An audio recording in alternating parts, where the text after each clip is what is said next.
시청자 여러분 안녕하십니까. 지금부터 저렇게 안보정보를 시작하겠습니다. 자, 이 선관위는요 지금 합수본이 지금 수사를 하고 있는데요. 갈수록 정말 비리가 아주 끝이 없는 것 같습니다. 자, 그동안에는 이제 노태학, 제가 보기에는요, 그래, 노태학이 이제 부인을 데리고 이제 해외 출장을 즐기고 다녔어요. 자, 그래도 그 돈 4천여만 원의 돈을 전부 이제 국고에 반납하는 조치까지 나왔습니다.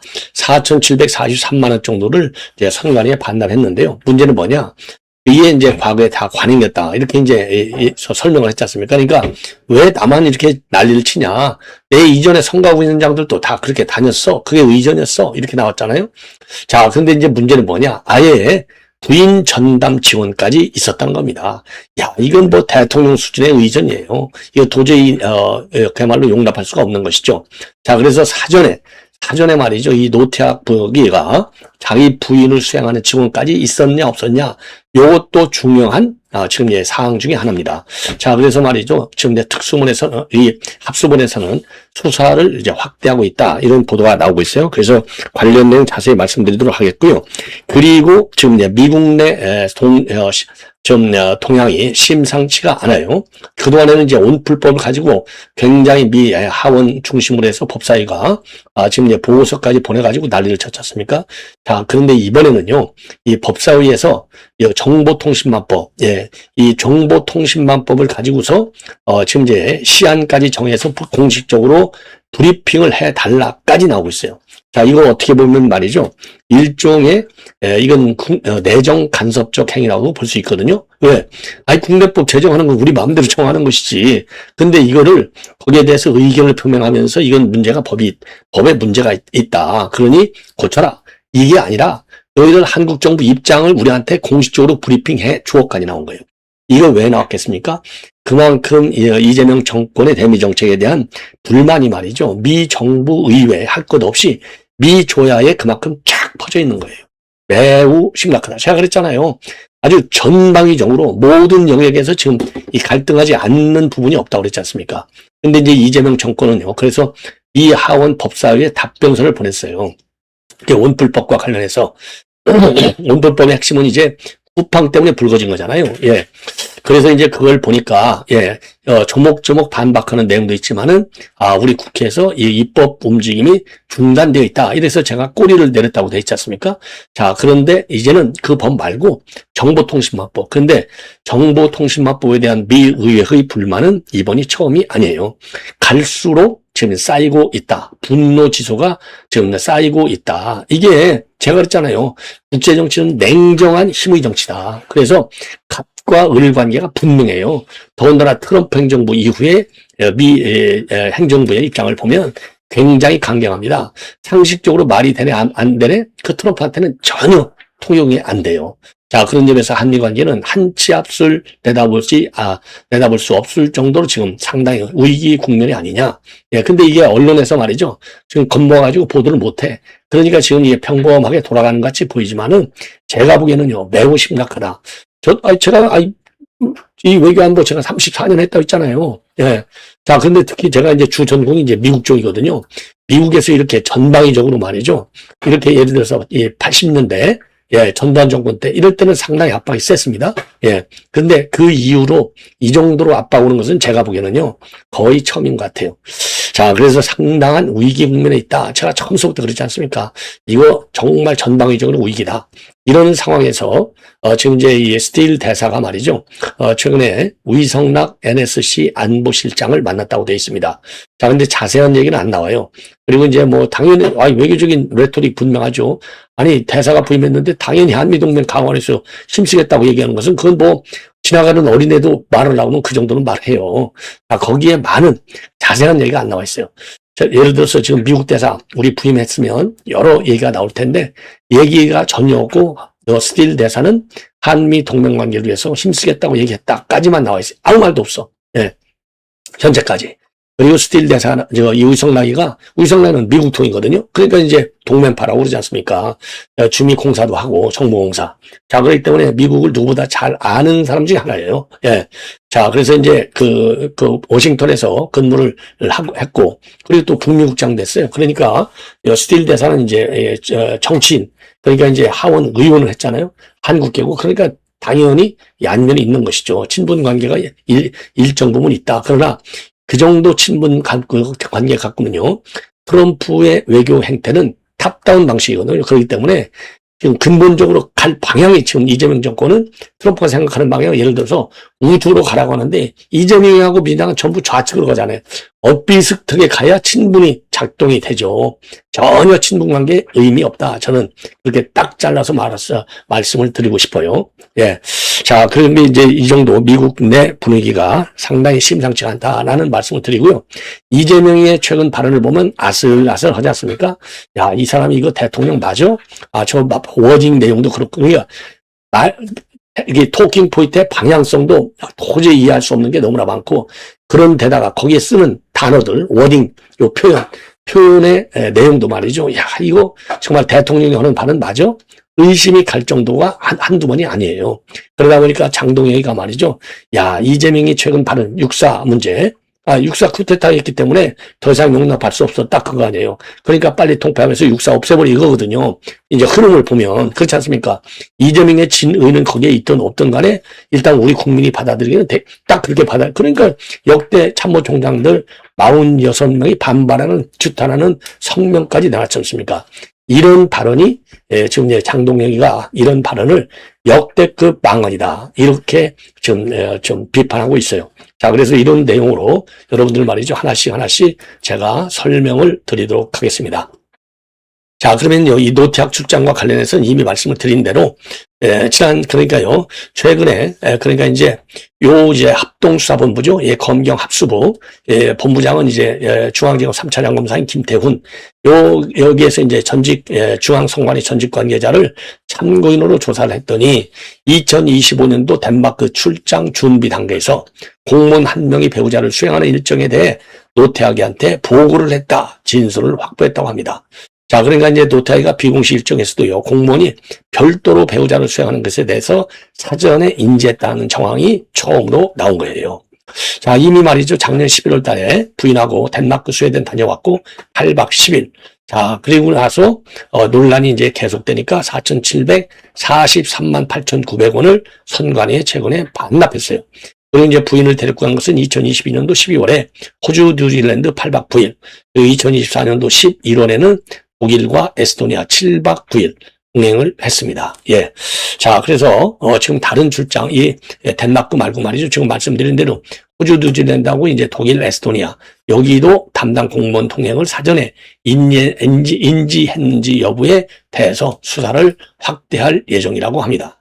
야, 참 이 정도면요. 참 선관위 썩은 정도가 이거는 도저히 용납할 수 없는 수준이 아니냐. 이런 비판을 하지 않을 수 없어요. 예.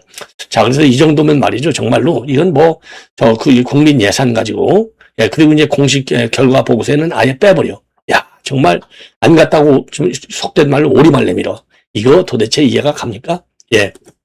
자, 그래서, 지금 이제 2020년도 호주, 뉴질랜드 8박 9일, 2024년도 독일, 에스토니아 7박 9일, 2025년도 덴마크, 스웨덴 8박 10일. 예. 자, 그래서 독일, 에스토니아 출장에서는 7,194만원, 덴마크, 스웨덴에는 9,053만원, 도합 1억 6천만 원이 넘게 나갔어요. 그러니까 이제 항공유 숙박비만도 4천만 원대로 추정이 되고, 그 중에 4,743만 원만 뒤늦게 반납했다는 겁니다. 자, 이거, 그렇다고 죄가 없어지나요? 그렇다고 죄가 없어지냐고요? 반납을 하려면 대법관까지 해먹었는데 돈 이거 1억 6천이 없어요? 1억 6천을 화끈하게 다 반납했어야지. 어떻게 여기 딱 앞에 거 하나만, 예? 호주 뉴질랜드 거 요거 하나만 이게 반납할 수 있냐 이겁니다. 예. 그래서 보고서에서는 말이죠. 아예 이 사실 여부를 싹 빼버렸어요. 이 얘기는 뭐예요? 감췄다는 얘기죠. 감췄다. 그리고서 선관위가 해명은 뭐냐? 배우자는 공무원이 아니기 때문에 기재를 안 했어? 공무원이 아니기 때문에 기재를 안 할 정도가 되면 공무원이 아니니까 정부 예산으로 갈 수가 없는 것이지.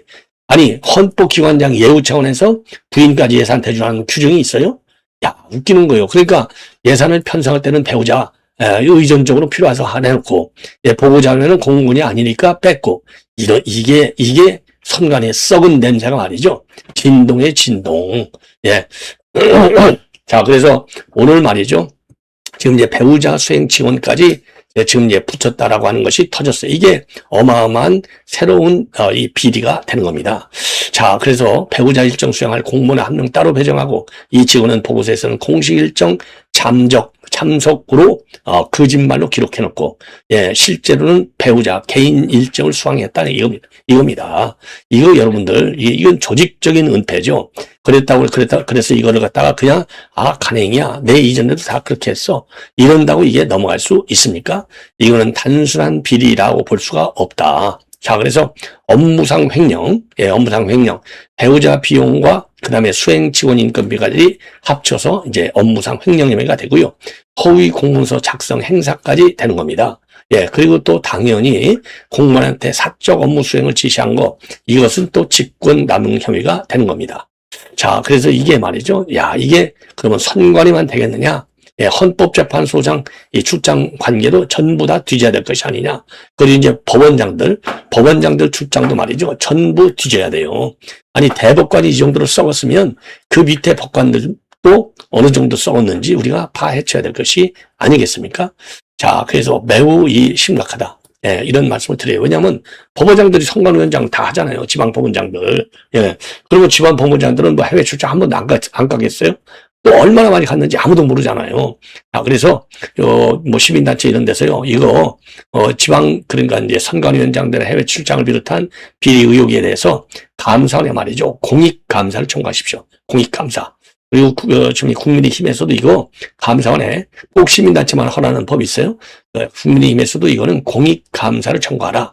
이런 말씀을 드리고 싶습니다. 자, 이번에는 지금 이제 한미 관계와 관련해서 매우 위험스러운 상황이 지금 펼쳐지고 있어요. 자, 미 하원에서 말이죠. 정보통신망법, 이거 공개적으로 항의를 하고 있습니다.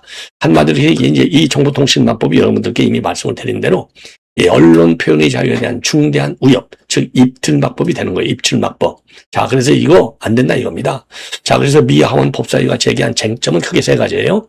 하나는 표현의 자유를 침해한다. 두 번째는 허위 정보의 기준이 뭐냐? 세 번째는 미국 기업을 타깃으로 한 것이 아니냐?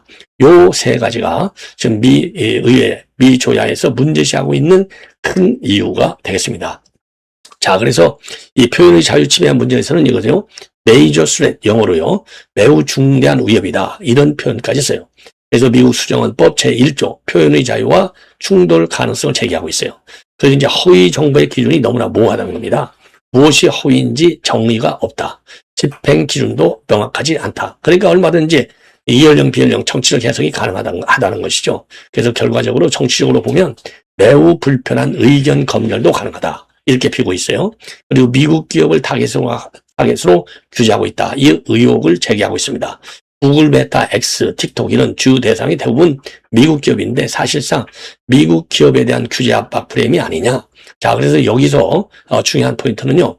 이거를 단순히 비판하고 마는 게 아니라 지금 8월 20일까지 공식적으로 브리핑을 해달라. 자, 그러니까 이제 외교적인 문제를 넘어서서 미 의회가 말이죠. 아주 직접 압박하는 일종의 어떻게 보면 내정 간섭적 그런 우려까지 있는 정도로 강하게 문제를 제기하고 있는 겁니다. 자, 그러면 미 공화당이 왜 이렇게 세게 나오냐? 이건 단순한 기술 규제 문제가 아니다. 이념 문제라고 봐요. 공화당은 전통적으로 말이죠. 빅테크의 컨텐츠를 통제하는 것은 검열이다. 이런 인식이 있어요. 특히 보수 의견의 차단 문제에 대해서는 매우 민감하게 반응하고 있습니다. 여기에 한국에서 만약에 이게 한국법이 결합이 되면 외국 정부가 미국인의 발언을 통제하고 주권과 헌법 문제로 이게 업그레이드 될 우려가 있다는 거죠. 예컨대 지금 말이죠. 이 모스탄 대사가 여기에 딱 지금 걸려 있는 거예요. 자, 그래서 말이죠. 이번 사안은요. 지금 이제 한국 정부와 미국 기업을 통해서 미국인의 의사 표현을 간접적으로 권유한다. 이런 프레임을 미 의원이 지금 미 의회가 걸고 있는 겁니다. 만약에 이 프레임이 형성된다면 이것은 단순한 외교 문제가 아니라 의회 청문회 또 이제 우리 한국에 대한 제재 문제와 통상 압박까지 연결될 수 있는 매우 위험한 지금 이슈가 되는 거예요.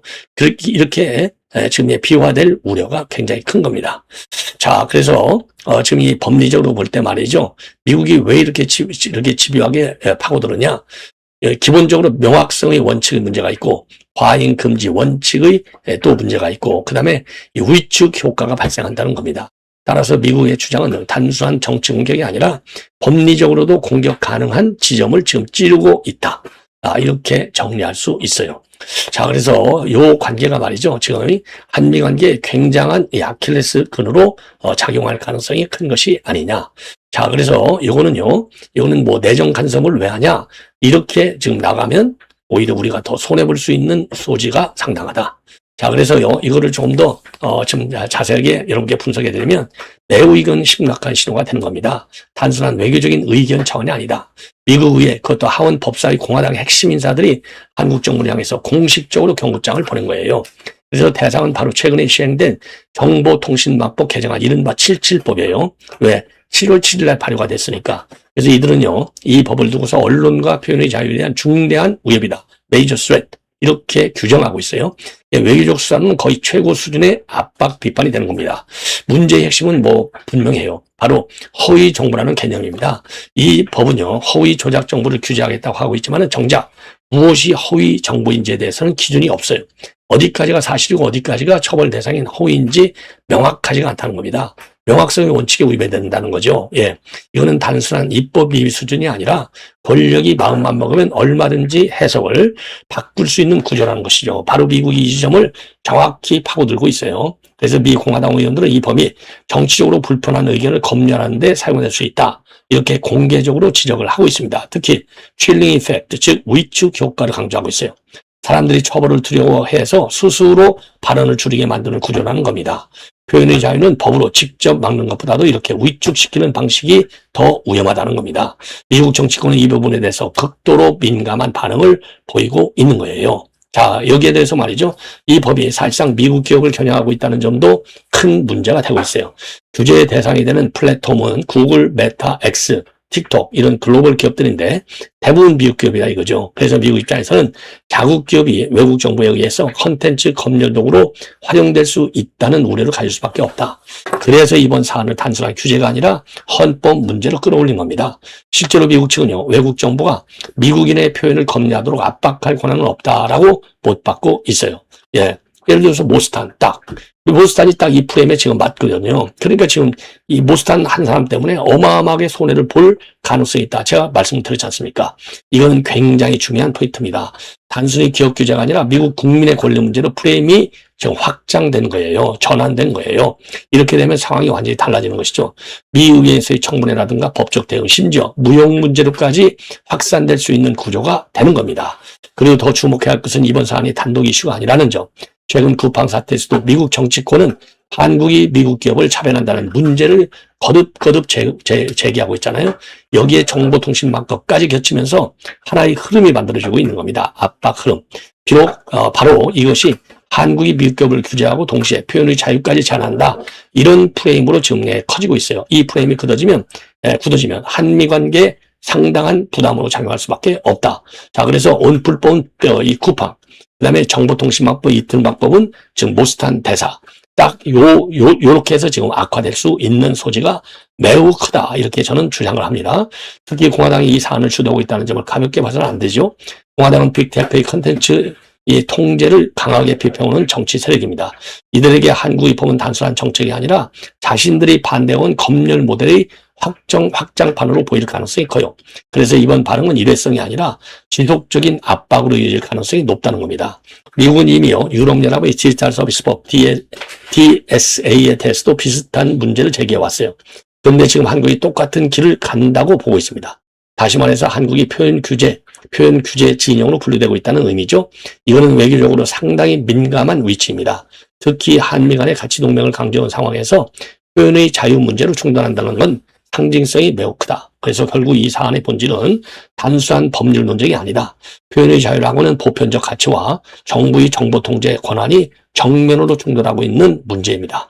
그리고 지금 그 충돌이 국내를 넘어서 한미 관계로 확장되고 있는 것이죠. 만약 이 문제가 제대로 관리되지 않으면 단순한 외교 마찰을 넘어서 통상 기술, 안보 협력까지 영향을 미칠 수 있다라고 저는 보고 있어요. 지금 필요한 건 그래서 분명히 딱 뭐냐. 모호한 기준을 그대로 둔 채 밀어붙이는 것이 아니라 국제 기준에 맞는 명확한 정의와 절차를 제시해야 한다. 그렇지 않으면은 이런 논란은 계속 커질 수밖에 없고 그 비용은 한국 경제와 외교가 감당해야 하게 될 가능성이 매우 크다. 굉장한 지금 불리한 상황으로 지금 이 정보통신망법 그런 원풀법이 지금 한미 관계를 흔들고 있다. 이게 저의 결론입니다. 예. 자, 처음부터 이 우려를 제가 말씀드렸지 않습니까? 자, 이번에는요, 지금 장동혁이가 육사 쿠데타 발언에 대해서 이거는 역대급 망언이다. 역대급 망언이다. 예, 그리고 부동산과 관련해서는 이재명이가 부동산 지옥의 주범이다. 국민을 끌어내릴 것이다. 예. 자, 이렇게 아주 강한 반박하는 그런 입장문을 냈어요. 근데 제가 보기에 말이죠. 이재명이 이걸 역대급 방언이라는데, 요런 얘기도 참 이해하기가 어려워요. 이재명이가 지금 뭐라고 그랬느냐? 어제, 수석 보좌관회의가 어제 열렸잖아요. 예, 뭐라고 그랬느냐? 좋은 의도로 시작한 정책이라도 국민의 효과를 체감하지 못하거나, 우리 국민의 삶에 피해를 준다면, 안 하는 일만 못한 것이다. 항상 국민의 눈높이에서 사안을 살피고 문제가 있으면 그 어떤 사항도 성역 없이 적극적으로 고치는 행정이 필요하다. 그래서 모든 국정의 성과는 결국 주권자의 국민이 평가한다. 야, 이거 얼마나 웃겨요? 아니 이렇게 성역 없이 적극적으로 고치는 행정? 아니 멀리 갖고 보세요. 아니 검찰의 보안수사권 얼마나 전 국민이 반대합니까? 아니 여론조사 나오면 압도적으로 반대가 많잖아요. 그 다음에 육해공군 상원학교 합치는 거, 이것도 국민들이 얼마나 지금 이걸 비판하고 있냐고요. 근데 성역 없이 적극적으로 고쳐야 된다고 지가 얘기해놓고 강행을 하고 속도를 내라고. 예? 그렇잖아요. 지금. 응? 야, 이게, 그러니까 지금 이재명이가 하는 발언은요, 말은 번지르해. 알맹이를 보면 엉뚱한 얘기예요. 엉뚱한 얘기. 야, 참 이게 지금 대한민국 이재명의 발언의 수준이에요. 야, 참 그래서 매우 이건 심각하다라고 하지 않을 수 없습니다. 예. 그래서 요 내용을 보면요. 이재명이가 육해공군 상원학교 통합을 주문하면서 육사가 중심이 된 군이 3차례 쿠데타를 했다고 언급해서 논란이 커지고 있는데, 이재명은 상원학교를 통합하면 특정 군 출신 중심의 폐쇄적 구조를 완화하고 쿠데타 가능성도 줄일 수 있다는 취지로 얘기를 했어요. 그래서 장동혁은 이걸 갖다가 역대급 망언이라고 비판하고 있습니다. 그래서 장동혁은요, 당초 정부가 상원학교를 통합하는 이유로 합동성 강화와 융합형 인재 양성을 내세웠지만은 이재명의 발언을 보면은 실제 목적은 육사를 쿠데타 사령으로 규정하고 약화시키는 데 있는 것 아니냐, 이렇게 주장하고 있어요. 옳은 얘기죠. 그리고 여당은요, 과거에 군사 쿠데타의 역사적 책임을 외면할 수 없다고 반박하고 나섰습니다. 대한민국 지금 현대사에서 군부가 정치에 개입한 사례가 있었고, 당시 육사 출신 장교들이 핵심적 역할을 했던 만큼 상원학교 중심의 폐쇄적 인맥 구조를 바꿀 필요가 있다는 논리입니다. 이게 말이나 되는 거냐고요. 하지만 과거 일부 군인의 쿠데타 책임과 현재 육사생도 장교들을 갖다가 잠재적 쿠데타 세력으로 보는 것은 구분해야 되는 것이죠. 과거의 잘못을 이유로 해서 현재의 군 전체를 불신하거나 조직 전체에 낙인을 찍는다면 연좌대 논란이 생길 수밖에 없는 거죠. 그리고 상원학교 통합이 실제로는 이 쿠데타를 막을 수 있는지 이거 따져봐야 되죠. 말이나 되는 겁니까? 쿠데타는 학교의 명칭이나 조직 구조만으로 발생하는 것이 아니라 군 인사 시스템, 문민 통제, 정치적인 중립교육, 군 정보기관에 대한 감시와 정치 권력의 태도가 복합적으로 작용해서 발생하는 거잖아요. 육해공군 상원학교를 하나로 통합한다고 해서 정치군인이 사라지는 것도 아니에요. 오히려 기존 육사 중심 구조를 없애려다가 새로운 통합 엘리트 집단이 형성될 가능성도 배제할 수 없는 거죠. 그래서 조직을 합치는 것보다도 중요한 것은 군 내부의 인사와 지휘 체계를 투명하게 만드는 거가 더 중요하다. 그리고 정부가 진정한 국방계획을 추진하면 통합만 주장할 것이 아니라 구체적 청사진을 제시해야 된다.